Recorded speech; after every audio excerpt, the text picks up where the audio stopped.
சற்று முன் கிடைக்கப்பெற்ற மிக முக்கியமான செய்தி ஒன்று வெளியாகியுள்ளது. முதல்வர் ஸ்டாலின் அவர்களது தலைமையிலான திமுக ஆட்சியில் 4 ஆண்டுகளில் சுமார் 1 லட்சம் மெகா ஊழலை தமிழக டாஸ்மாக் அலுவலகம் செய்திருப்பது மிக கண்டிக்கக்கூடிய வகையில் அமைந்திருப்பதாக எதிர்க்கட்சியினர்கள் தெரிவித்திருக்கக்கூடிய நிலையில் அமலாக்கத்துறை அதிகாரிகளுக்கு நீதிமன்றம் அதிரடியான உத்தரவை பிறப்பித்திருக்கிறது.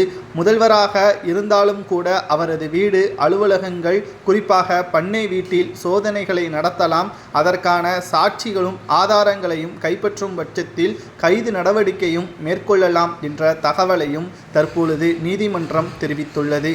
கேரளாவிலிருந்து வரவழைக்கப்பட்ட அமலாக்கத்துறை அதிகாரிகள் 20 நபர்களை 3 குழுக்களாக பிரித்துதான் இந்த அமலாக்கத்துறை அதிகாரிகளின் சோதனைகள் நடைபெற்று வந்தது. கிட்டத்தட்ட திமுகவை சார்ந்த மிக முக்கிய புள்ளிகளுக்குத்தான் இந்த நெருக்கடியே என்று கூறலாம். முதலாவதாக செந்தில் பாலாஜி, இரண்டாவதாக திமுகவின் எம்பி ஜெகத் ரட்சகன். இவர்களது இருவரது வீட்டிலும் தற்பொழுது சோதனைகளை நடத்தி அமலாக்கத்துறை அதிகாரிகள் தமிழக டாஸ்மாக் கொள்முதல் செய்யக்கூடிய நிறுவனங்களிடம் சோதனைகள் நடத்திய பொழுதுதான் தெரிய வந்திருக்கிறது.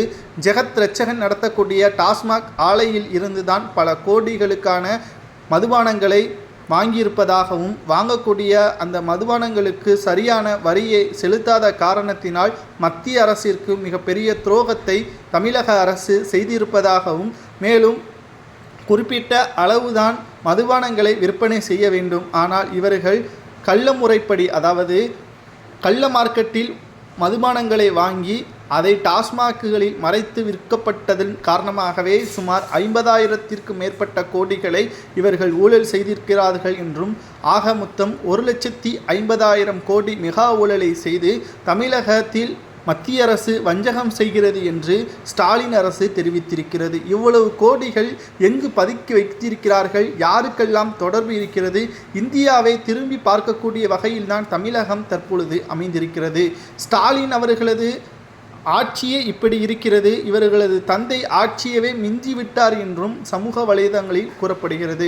கலைஞர் அவர்கள் செய்த ஊழலுக்கு ஆதாரத்தை கண்டுபிடிப்பதற்குள்ளாகவே கலைஞர் அவர்களே மறைந்து விட்டார். ஆனால் ஸ்டாலின் அவர்களது ஊழலை கண்டுபிடிக்க வேண்டும் என்றால் அவர் பாதுகாப்பான இடத்தில் இருப்பார், மற்றவர்கள் தான் கைது நடவடிக்கை மேற்கொள்ளப்படுவார் என்பது போல்தான் தற்பொழுது செய்திகளை நம்மால் பார்க்க முடிகிறது.